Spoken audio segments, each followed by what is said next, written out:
रत्नागिरी जिल्ह्यात पहाटेपासून पावसाच्या तुरळक पण हलक्या सरी या ठिकाणी पाहायला मिळत आहेत. तब्बल 6 दिवसानंतर रत्नागिरी जिल्ह्यात तुरळक पावसांच्या सरी या ठिकाणी आज पाहायला मिळाल्या. गेल्या 6 दिवसात अवघा 2 मिलीमीटर इतका जिल्ह्यात पाऊस झालेला होता.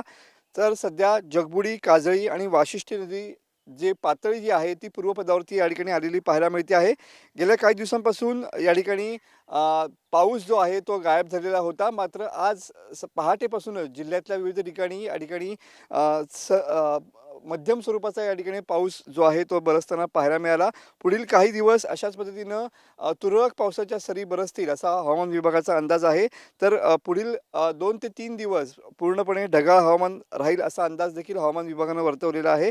बंगालच्या उपसागरात कमी दाबाच्या पट्ट्यामुळं मान्सूनच्या पुढील वाटचालीच्या सक्रियतेवरती या ठिकाणी परिणाम झाल्याचा पाहायला मिळत आहे. त्यामुळं 18 जुलैनंतर पावसाची पुन्हा एकदा शक्यता हवामान विभागानं वर्तवलेली आहे.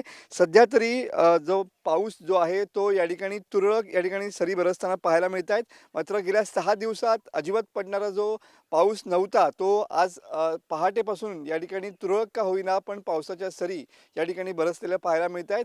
मात्र खरा जो पाऊस आहे दमदार पाऊस तो 18 जुलैनंतर या ठिकाणी बरसेल असा अंदाज हवामान विभागानं वर्तवलेला पाहायला मिळतोय.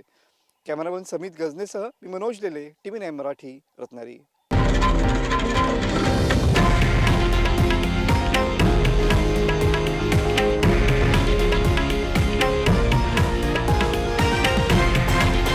हे आहे देशातील नंबर 1 न्यूज नेटवर्क आणि आपण पाहत आहात TV9 मराठी, एकमेव.